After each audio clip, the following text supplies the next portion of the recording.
Assalamualaikum warahmatullahi wabarakatuh. Bertemu lagi dengan saya, bahan ajar IPA daring untuk pengayaan. Pengayaan IPA ini dilakukan pada pertemuan 1 untuk halaman 83, butir soal nomor 1 sampai 20 pelajaran IPA. Kurikulum 2013 disampaikan pada 28 Februari 2022 oleh saya, Dewi Fitrianti SPDSI, Guru IPA SMP Negeri 4 Klari, Kabupaten Karawang, tahun 2022. Butir soal nomor 1.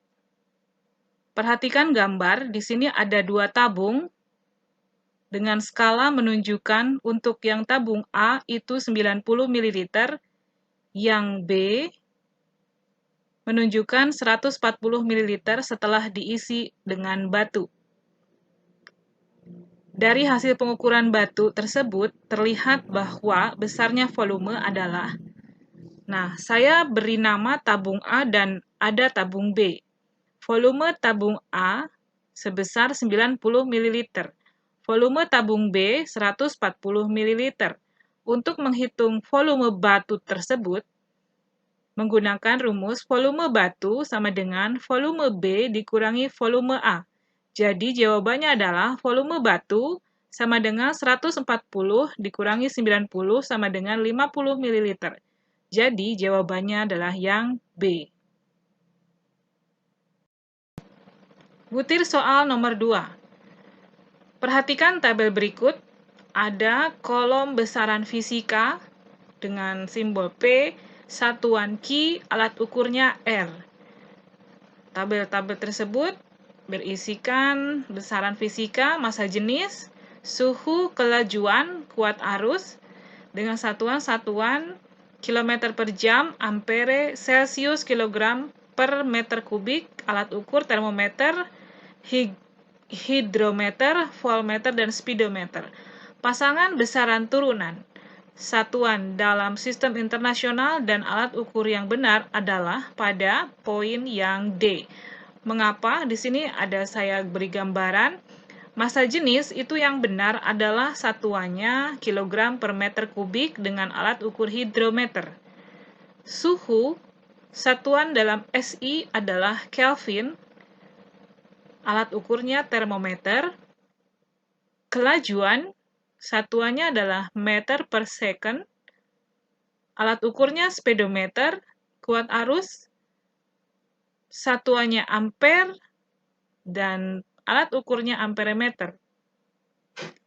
Kombinasi yang benar adalah jawaban yang D, yaitu P1, massa jenis, Q 4 kg per meter kubik, dengan satuan yang benar adalah hidrometer. Jadi jawabannya yang D. Perhatikan gambar berikut. Dalam lingkaran terdapat sebaran partikel. Sifat partikel yang sesuai dengan gambar di atas adalah yang benar adalah bagian B, jarak partikelnya renggang. Pembahasannya, ini adalah gambar dari wujud zat gas. Wujud zat dibagi menjadi ada 3, zat padat, cair, dan gas. Berikut ini adalah tabel sifat-sifat dari ketiga wujud zat tersebut. Zat padat mempunyai bentuk dan volume tertentu, jarak antar partikel sangat rapat, partikel-partikelnya tidak dapat bergerak bebas. Kemudian zat cair, bentuk tidak tetap, bergantung wadahnya, volume tertentu.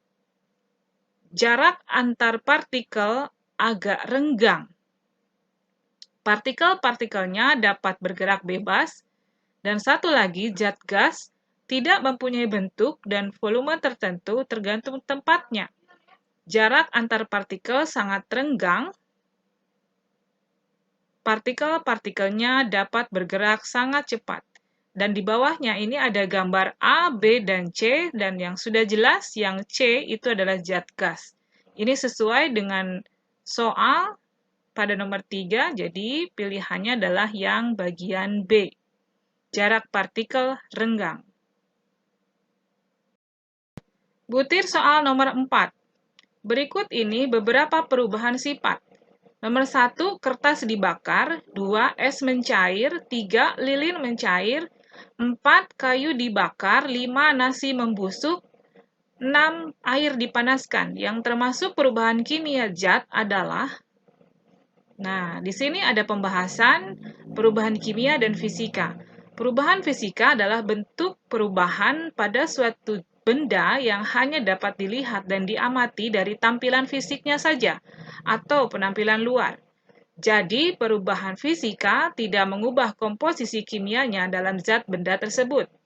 Perubahan fisika tidak sama sekali berubah materi atau membentuk zat yang jenisnya baru pada sebuah benda.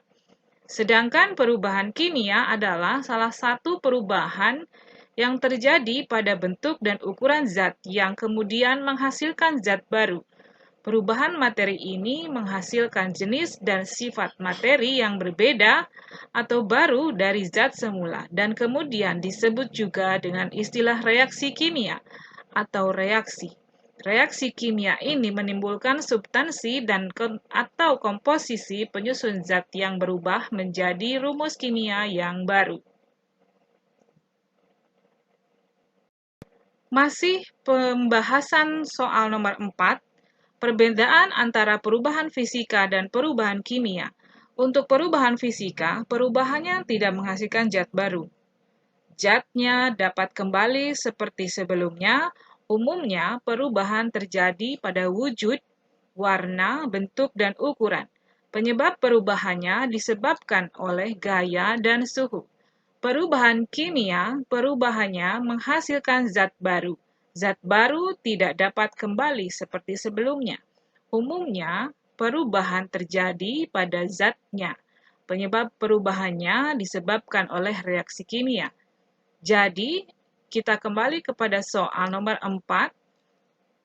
Kita simpulkan kertas dibakar adalah perubahan kimia. Mengapa? Karena ada zat baru yang dihasilkannya. Asap, abu, dan arang. Juga bau. Bau kertas dibakar. Kemudian es mencair itu adalah perubahan fisika. Lilin mencair juga perubahan fisika. Kayu dibakar adalah perubahan kimia. Ini sudah jelas akan menghasilkan zat baru. Arang, abu, asap, dan bau. Nasi membusuk adalah perubahan kimia juga. Karena teksturnya sudah berubah dan rasanya pun sudah berubah menjadi asam. Air dipanaskan merupakan perubahan fisika. Jadi, yang termasuk perubahan kimia adalah bagian nomor 1, nomor 4, dan nomor 5. Bagian B. Butir soal nomor 5. Berikut ini beberapa zat yang terdapat dalam makanan. 1. Aspartam. 2. Siklamat. 3. Natrium benzoat. 4. Kalium sorbat. 5. Mononatrium glutamat. 6. Sakarin. Pertanyaannya, zat aditif yang termasuk pemanis buatan ditunjukkan pada nomor berapa? Di sini pembahasannya adalah sesuai dengan keputusan Badan POM tahun 2004 pasal 22, di sini ada pemanis buatan digunakan untuk makanan rendah kalori dan makanan tanpa penambahan gula. Di dalamnya terdapat contoh seperti pada soal. Maka dari itu, disimpulkan yang termasuk dengan pemanis buatan adalah aspartam, siklamat, dan sakarin. Jadi, jawabannya adalah bagian D. Butir soal nomor 6. Perhatikan posisi bulan, bumi, dan matahari berikut. Pada gambar, ditinjau dari posisi matahari, bulan, dan bumi, pertanyaannya, pasang maksimum ditunjukkan pada nomor berapa? Pembahasan air pasang maksimum terjadi pada saat matahari, bumi, dan bulan terletak pada posisi sejajar atau pada saat bulan baru dan bulan purnama. Pasang purnama atau spring tide terjadi ketika bumi, bulan, dan matahari berada dalam garis lurus, tegak lurus. Pasang perbani atau nip tide terjadi ketika bumi, bulan, dan matahari membentuk sudut tegak lurus. Pada saat itu akan dihasilkan pasang tinggi dan yang rendah dan pasang rendah yang tinggi. Jadi jawabannya adalah bagian C. Jadi pertanyaannya sesuai dengan pasang maksimum terjadi pada saat matahari, bumi, dan bulan terletak pada posisi sejajar, yaitu matahari sejajar dengan angka 3, sejajar dengan angka 4, dan ada bulan di tengahnya.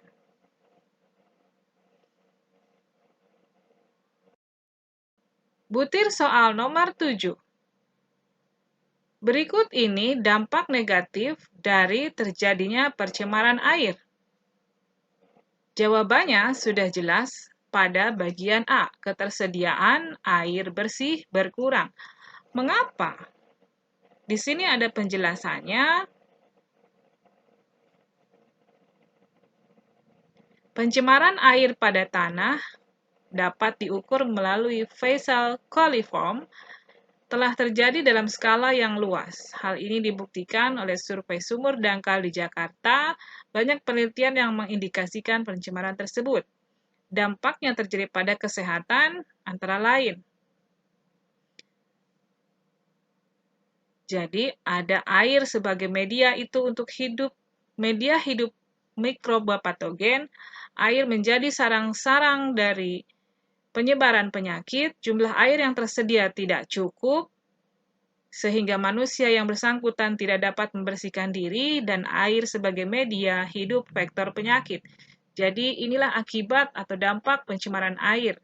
Sedangkan untuk B, C, dan D tidak ada kaitannya dengan dampak negatif, karena ini berkaitan dengan pencemaran air.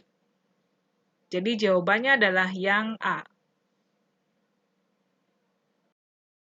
Butir soal nomor 8. Berikut ini terdapat beberapa larutan.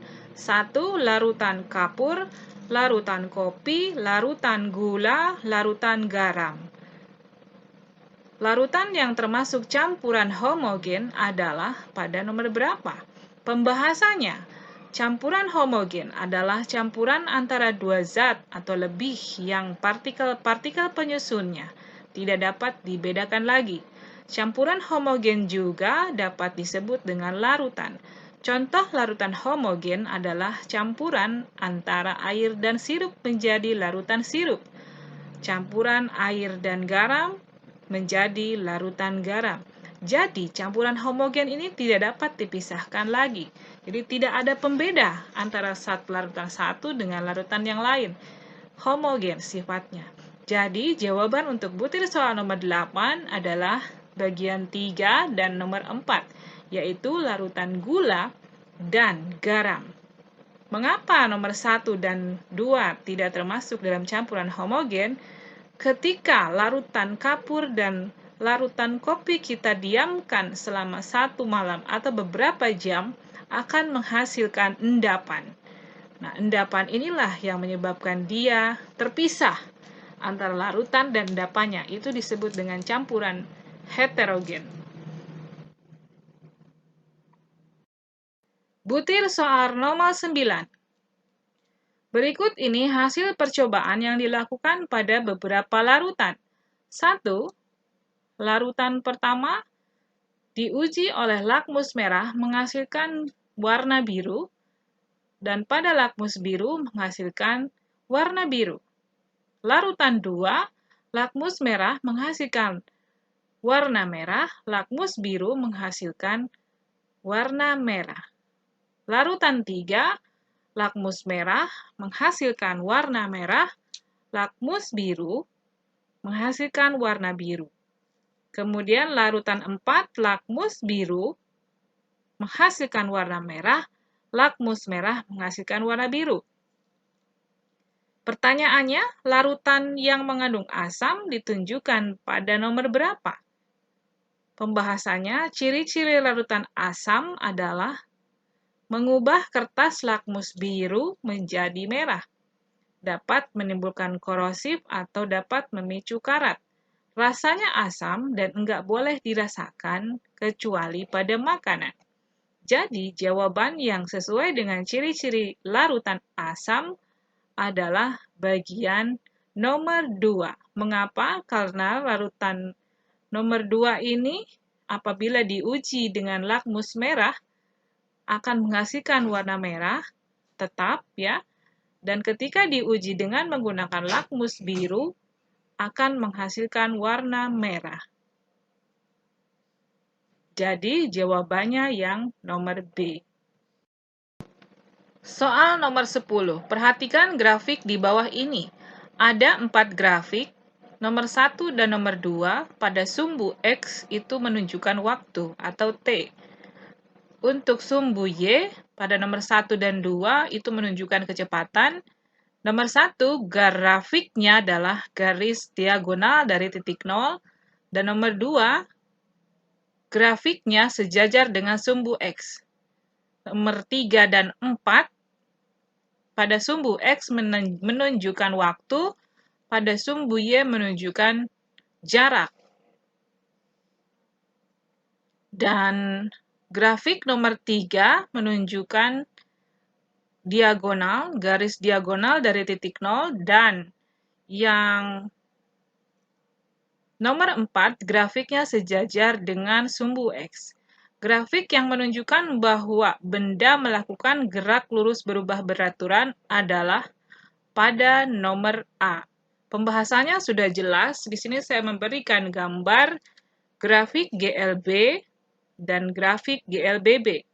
Yang GLBB adalah garisnya yang diagonal dengan sumbu X menunjukkan waktu dan sumbu Y menunjukkan velocity atau kecepatan. Soal nomor 11. Berikut ini terdapat beberapa peristiwa. 1. Badan terdorong ke belakang ketika mobil sedang mengerem. 2. Ketika memukul meja, tangan terasa sakit. 3. Gerak truk yang melambat ketika membawa beban yang banyak. 4. Resultan gaya benda adalah 0. 5. Penyoknya kaleng ketika dibenturkan ke tembok. Peristiwa yang sesuai dengan hukum Newton 3 adalah nomor 2 dan nomor 5. Jawabannya yang B, yaitu ketika memukul meja, tangan terasa sakit. Nomor 5, penyoknya kaleng ketika dibenturkan ke tembok. Pembahasannya, hukum Newton 3 berbunyi, ketika suatu gaya atau aksi diberikan pada suatu benda, maka benda tersebut akan memberikan gaya atau reaksi yang sama besar dan berlawanan arah dengan gaya yang diberikan. Dengan begitu, hukum Newton juga disebut sebagai hukum aksi-reaksi. Persamaan hukum Newton 3. Secara matematis, hukum Newton 3 dapat ditulis dalam bentuk persamaan sebagai berikut. F aksi sama dengan min F reaksi. Tanda min menunjukkan arah yang berlawanan. Dua gaya merupakan gaya aksi-reaksi jika keduanya memiliki sifat sama besar, berlawanan arah, dan terjadi pada dua objek atau benda yang saling berinteraksi. Butir soal nomor 12. Perhatikan gambar. Sebuah benda dengan posisi seperti gambar di bawah ini memiliki massa 500 gram. Berapa pada ketinggian 5 meter jika percepatan gravitasi 10 meter per second kuadrat, maka besarnya energi potensial yang dihasilkan adalah, yang jawabannya adalah 25 Joule atau yang A. Pembahasannya, energi potensial rumusnya adalah sama dengan massa dikali gravitasi dikali ketinggian. Diketahui massa 500 gram. Ketinggiannya 5 meter, gravitasi 10 meter per second kuadrat. Massa masih satuannya dalam gram. harus diubah menjadi kilogram. Jadi 1 kilogram sama dengan 1000 gram. Jadi 500 gram sama dengan 1/1000 sama dengan X dibagi 500. Jadi 1000X sama dengan 500, X sama dengan 500 dibagi 1000 sama dengan 0,5 kg. Jadi energi potensial 0,5 kg dikali 10 dikali 5 sama dengan 25 Joule. Jadi jawabannya adalah yang nomor A. Butir soal nomor 13. Perhatikan gambar. Di sini ada gambar bidang miring. Bidang miring ini digunakan sebagai pesawat sederhana untuk membantu memindahkan benda dari tempat yang rendah ke tempat yang tinggi. Oleh karena itu, pesawat sederhana di sini, bidang miring ini digunakan dengan jarak 6 meter. Ketinggian dari dasar tanah adalah 1,5 meter dan gaya yang diberikan adalah 400 Newton. Besarnya berat benda pada gambar di atas adalah jawabannya yang 1600 Newton. Pembahasannya, diketahui gaya yang diberikan pada benda tersebut adalah 400 Newton. Dengan ketinggian 1,5 meter, jarak bidang miring 6 meter. Rumus gaya kuasa sama dengan W dikali H dibagi S. F-nya sudah kita ketahui, jadi angkanya tinggal dimasukkan ke dalam rumus, menghasilkan 400 sama dengan W dikali 1,5 dibagi 6. Yang akan kita cari adalah berat benda, W, ya. Jadi 400 dikali 6 sama dengan W dikali 1,5. 2400 sama dengan W dikali 1,5. W menghasilkan 2400 dibagi 1,5 sama dengan 1600 Newton. Jadi jawabannya yang A. Butir soal nomor 14. Rani sedang memanaskan suhu air di laboratorium. Sebelum dipanaskan, suhu air adalah 27 derajat Celcius. Setelah dipanaskan, suhunya mengalami kenaikan 92 derajat Celcius. Jika diukur dengan skala Kelvin, maka kenaikan suhunya menjadi, jawabannya adalah yang D, 338 Kelvin. Pembahasan, suhu dapat diubah dari Celcius ke Kelvin hanya dengan menambahkan angka 273. Suhu Kelvin sama dengan suhu Celcius ditambah 273. Sekarang kita hitung dulu selisihnya dari Celcius itu. Suhu Celcius 92 dikurangi 27 adalah 65. Suhu Kelvinnya adalah 65 ditambah 273 sama dengan 338 Kelvin. Maka jawabannya yang D. Butir soal nomor 15.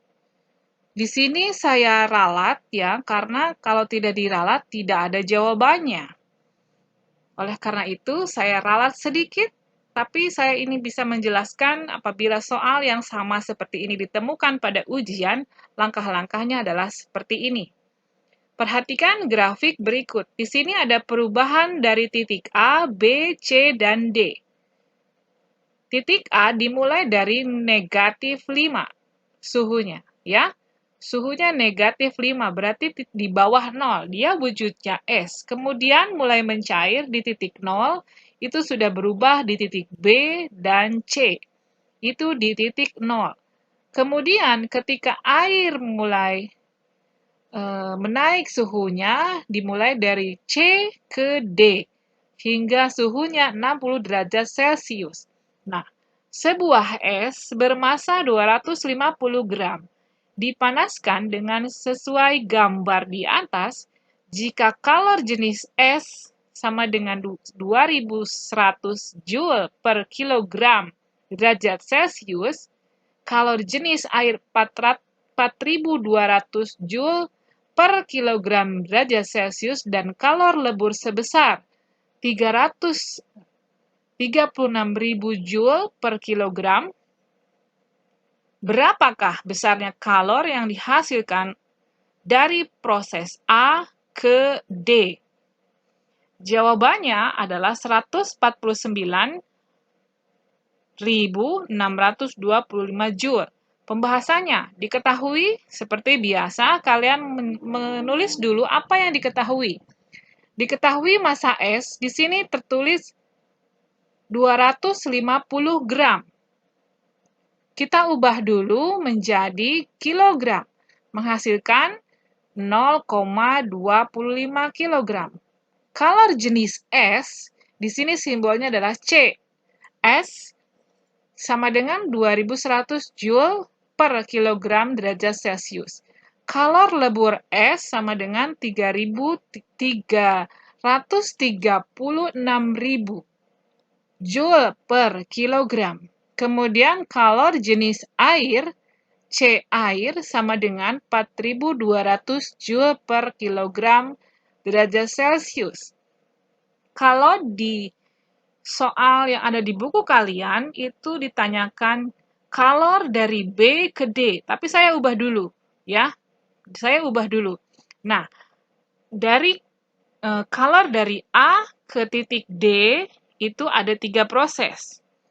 Yaitu, nomor 1, kita menghitung dari A ke B itu Q1, ya, besarnya kalor 1.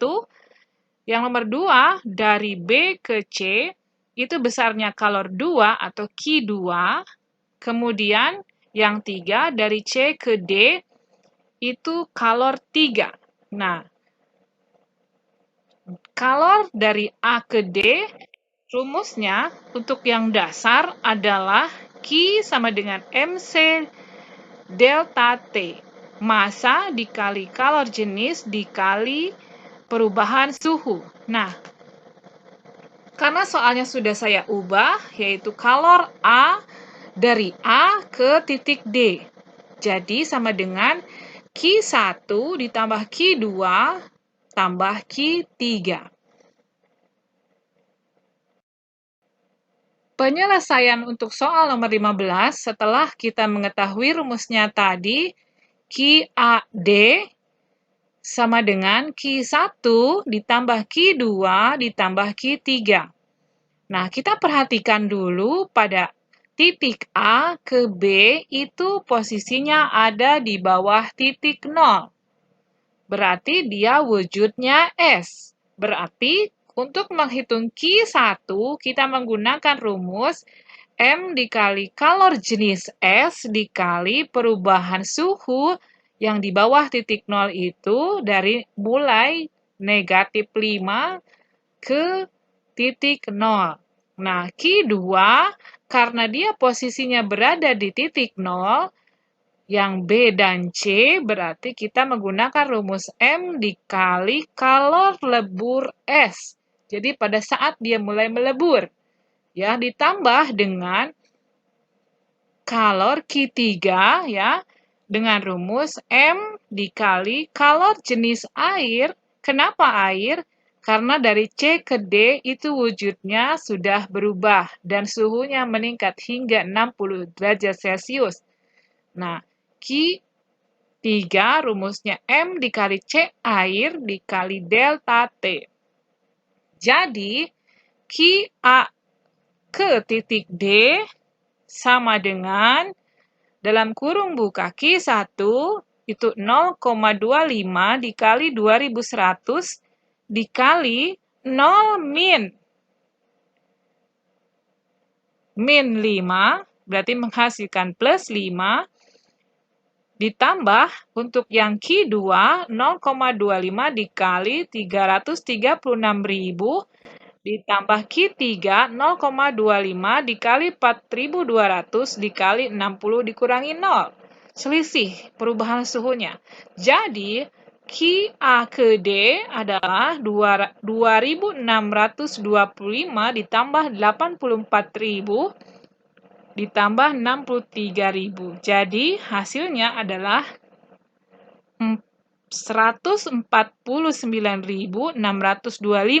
apabila soalnya itu ditanyakan dari titik A ke D. Itu ada jawabannya di bagian D. Nah, apabila dari bagian B ke D, itu kalian hanya menjumlahkan dari Q2 dan Q3, yaitu sekitar 147.000 Joule. Dan ini tidak ada jawabannya dalam pilihan ganda. Berikutlah, demikian jawabannya adalah untuk yang saya sudah ubah soalnya, dari titik A ke D kalornya sebesar 149.625 Joule. Jadi jawabannya yang D.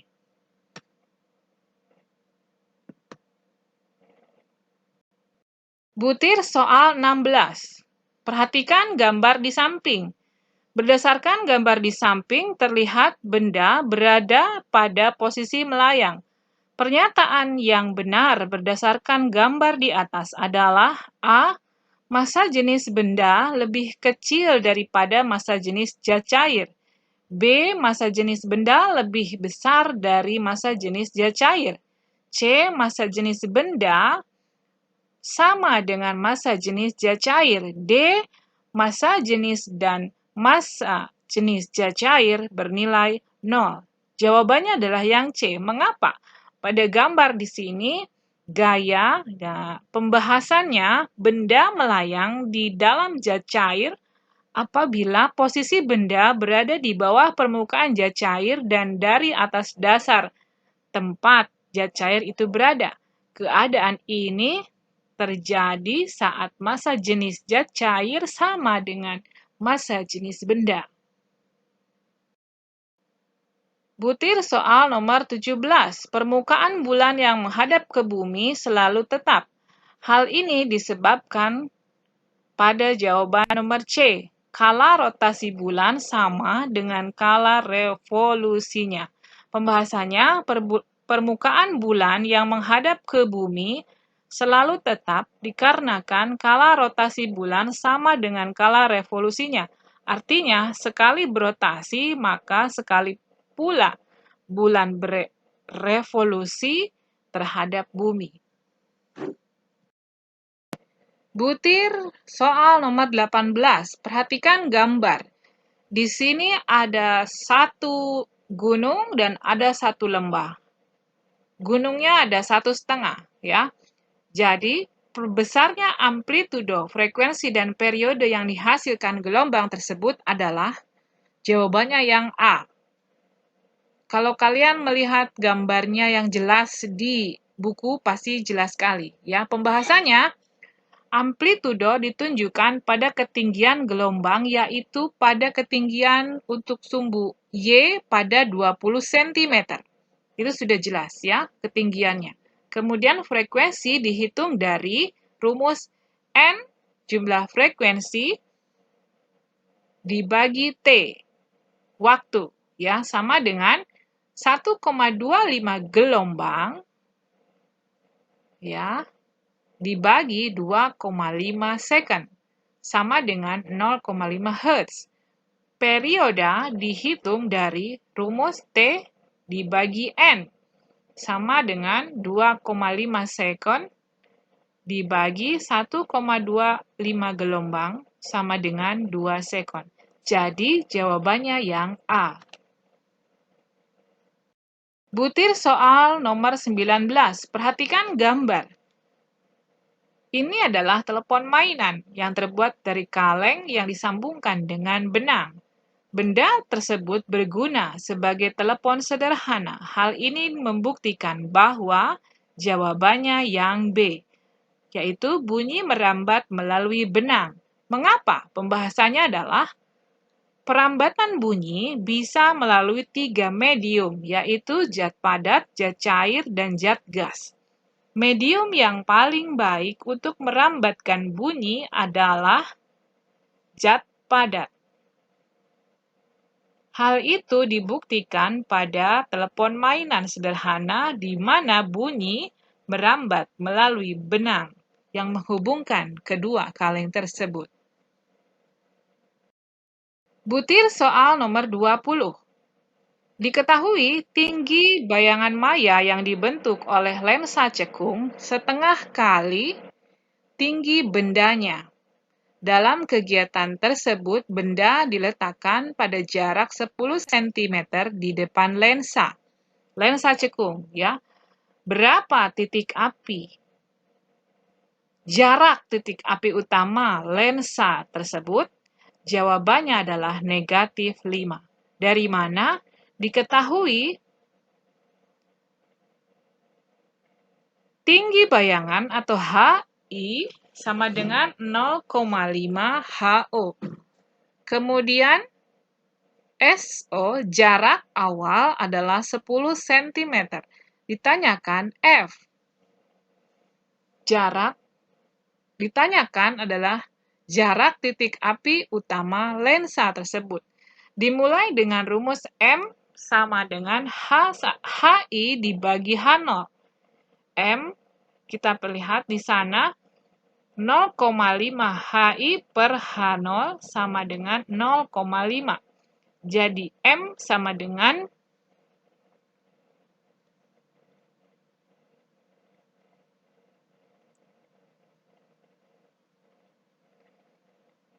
0,5 dikali H0 per H0 sama dengan 0,5.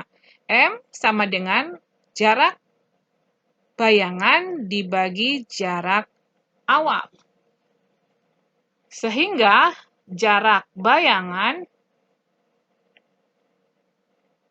adalah sama dengan M dikali jarak benda sama dengan 0,5 dikali 10 cm sama dengan 5 cm lensa cekung. Jadi negatif. Demikian tadi pembahasan soal dari nomor 1 sampai nomor 20 dulu.